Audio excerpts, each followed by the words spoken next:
Tous, donc Daniel Pierre, directeur de la recherche et de l'innovation d'Antea Group en France. Les activités de recherche académique génèrent de la connaissance, ça génère également des procédés d'observation novateurs parfois, et l'idée de et puis aussi des processus de traitement de la donnée. Et l'idée de cette présentation, c'est d'un peu de vous illustrer au travers de notre expérience les implications que ça a dans nos activités d'ingénierie en lien avec les problématiques industrielles au jour le jour.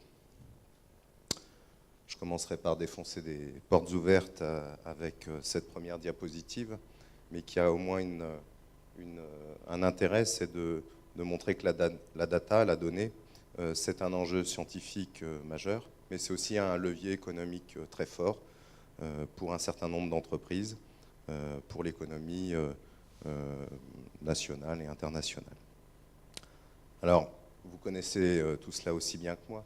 Le volume de données aujourd'hui intégrées dans nos problématiques environnementales, scientifiques, sont en évidente augmentation, dû au nombre de paramètres également qu'on intègre dans nos modèles aujourd'hui et le nombre d'interactions qu'on va chercher à intégrer dans nos modèles. Tout ça évidemment en rapport avec des drivers, des forces motrices qui sont l'augmentation des connaissances, les technologies aussi qui évoluent, les capteurs, l'Internet des objets, les moyens de calcul associés.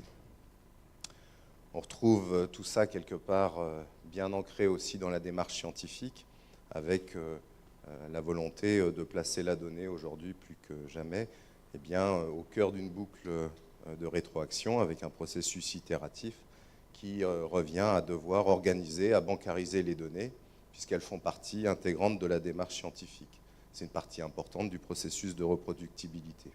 Jusqu'alors, les processus de communication scientifique se bornaient à communiquer via des communications écrites ou orales les résultats scientifiques. On peut imaginer que très bientôt, demain, le jeu de données, on l'a vu avec la première présentation, soit également des sujets qui soient touchés par la communication. Dans la problématique environnementale et les évolutions que ça a pu générer, je prends juste pour illustration ce que l'on a pu connaître ces dernières années dans le processus d'évaluation et de surveillance de la qualité des eaux souterraines, avec, on ne le voit pas très bien, mais c'est une échelle logarithmique, une évolution très importante du nombre de données produites, avec des enjeux qui sont évidemment associés, c'est la qualité de la donnée en elle-même.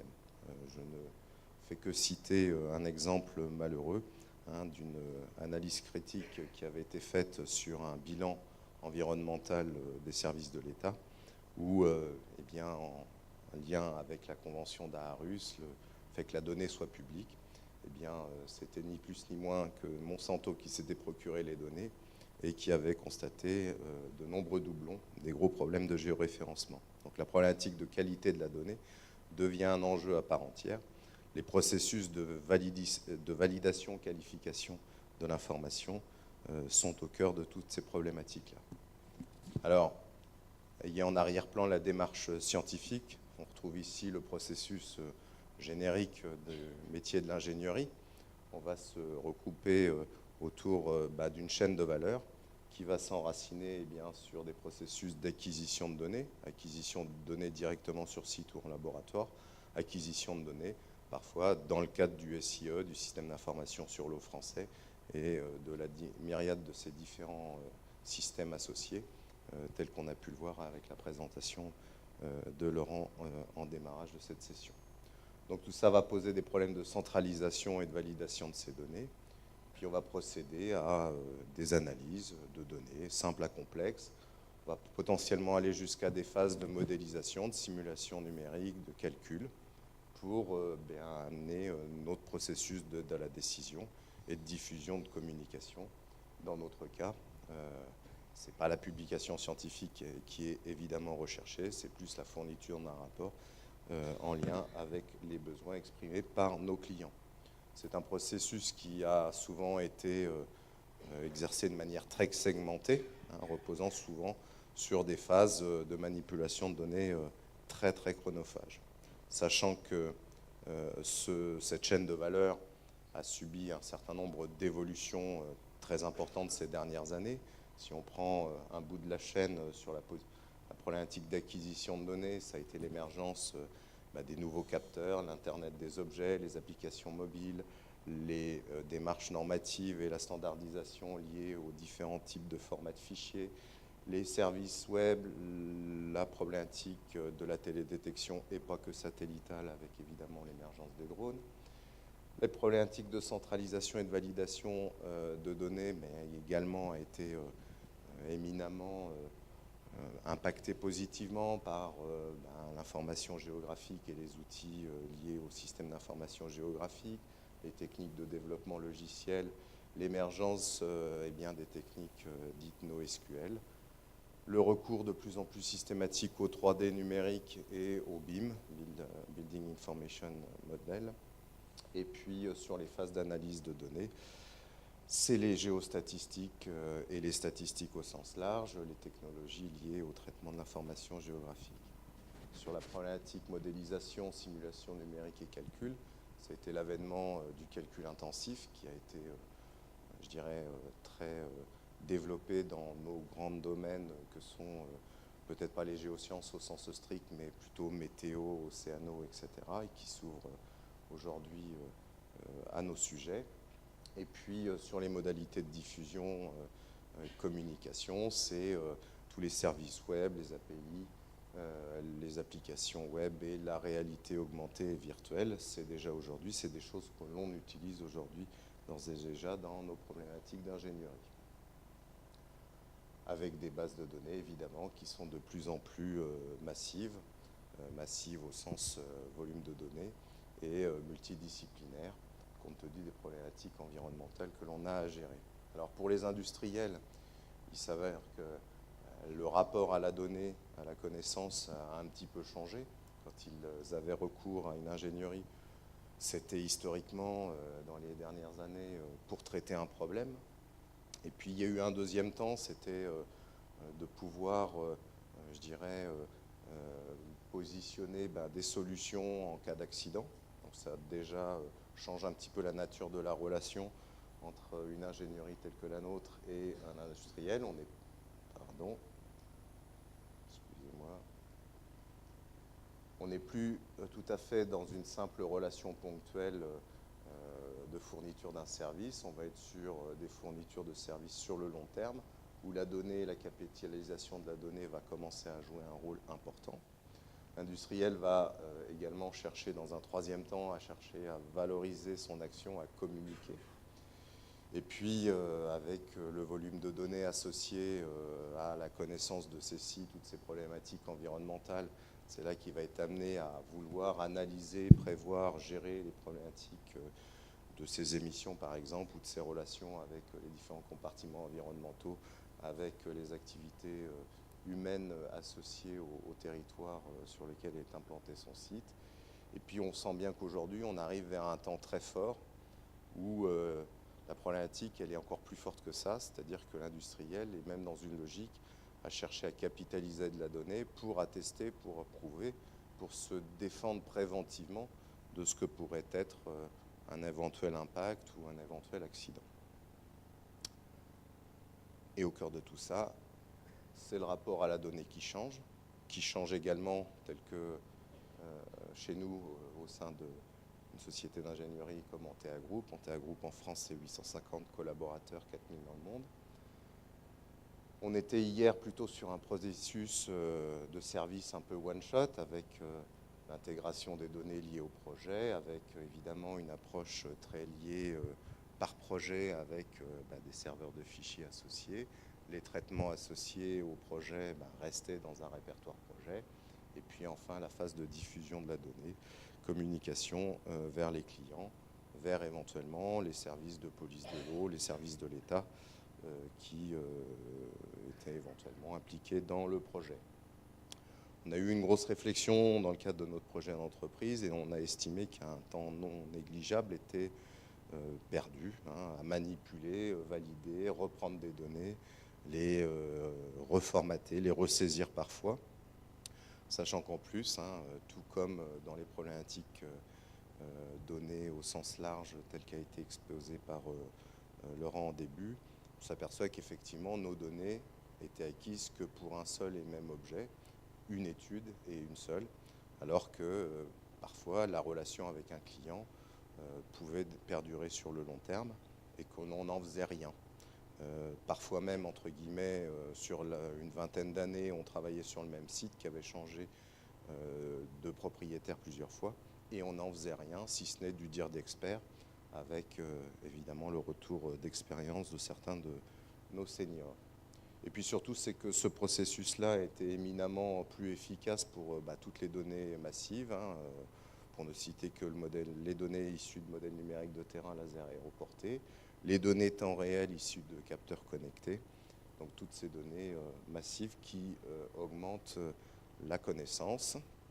Et donc, dans ce cadre-là, dans le cadre de notre nouveau projet d'entreprise, on a été sur un schéma différent où les données brutes rejoignent un espace de centralisation et de traitement de la donnée, de capitalisation de nos données brutes, en lien avec évidemment toutes les démarches normatives qui permettent bien d'encadrer ces processus-là d'un point de vue dictionnaire de données et puis standardisation des données. Cette plateforme est en cours de déploiement à l'ensemble de l'entreprise. On estime, et ça c'est le premier effet, le premier levier économique pour effectivement une activité privée telle que la nôtre, et bien des gains de productivité. Je dirais que c'est le premier étage de la fusée. Et puis à moyen long terme, évidemment, une donnée qui est beaucoup plus intégrée dans nos processus métiers et qu'on capitalise évidemment bien mieux pour de futurs services. Donc voilà un petit peu le avant-après, optimiser évidemment nos processus d'acquisition de données sur site en laboratoire, optimiser la collecte des données temps réel, etc. etc. Donc c'est quelque part constituer notre capital données pour tendre vers une logique de patrimoine de données pour faire face à d'autres enjeux encore, ceux du big data et de l'intégration de données encore plus massives. C'est quelque part aussi pour moi un cercle beaucoup plus vertueux, puisque finalement pour nos clients on se retrouve à éditer des solutions logicielles, ce sont nos solutions qui sont éprouvées je dirais au quotidien par l'exercice de nos ingénieurs. Ça nous positionne aussi sur des expertises en matière de systèmes d'information environnementaux, de fourniture d'assistance technique. Et puis sur les processus internes, on gagne en productivité, on industrialise les processus, on s'ouvre aux nouvelles technologies et on crée des nouveaux services.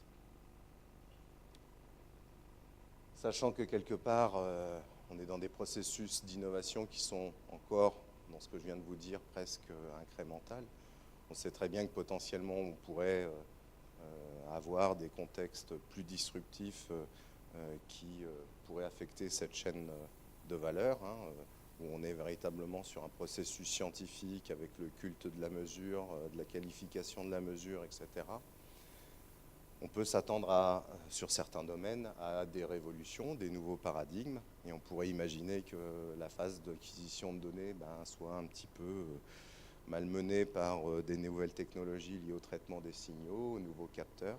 Si je vous dis que Antea Group, c'est une société d'ingénierie, vous seriez peut-être surpris de savoir que plus de la moitié de nos serveurs en fait stockent des photos, puisqu'on est devenus des photographes et qu'on n'en fait rien.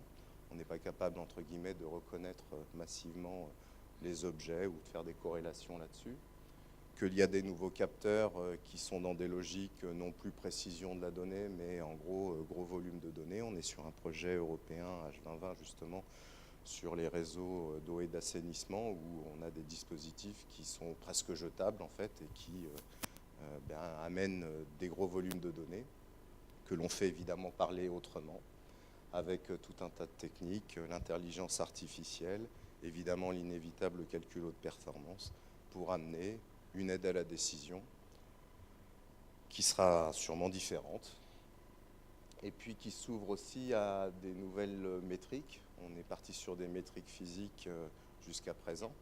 Et là, j'évoque un sujet qui est cher à Laurent et à moi-même, puisqu'il s'agit en fait Tout à l'heure, il parlait des kayakistes, mais en fait, c'était une expérience qui nous avait été donnée d'avoir très tôt dans les années 2000, puisqu'on avait initié le premier site dédié aux côtes de la Loire, sur toute la Loire moyenne.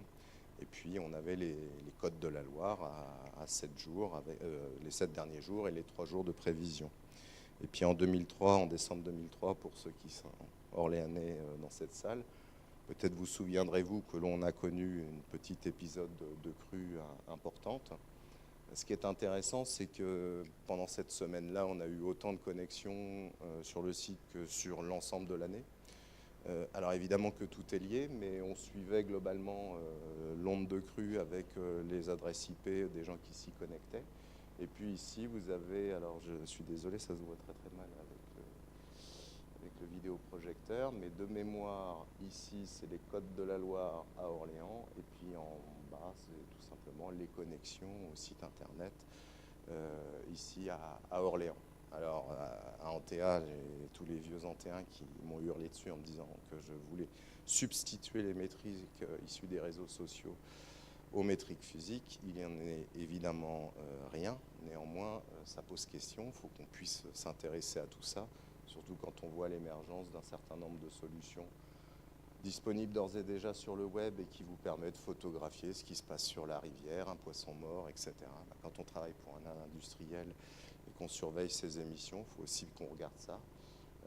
Et puis qu'un certain nombre d'autres sites vont bancariser les impressions des gens sur la qualité de l'eau ressentie au palais. Voilà, des nouvelles métriques qui nous attendent. Je vous remercie de votre attention.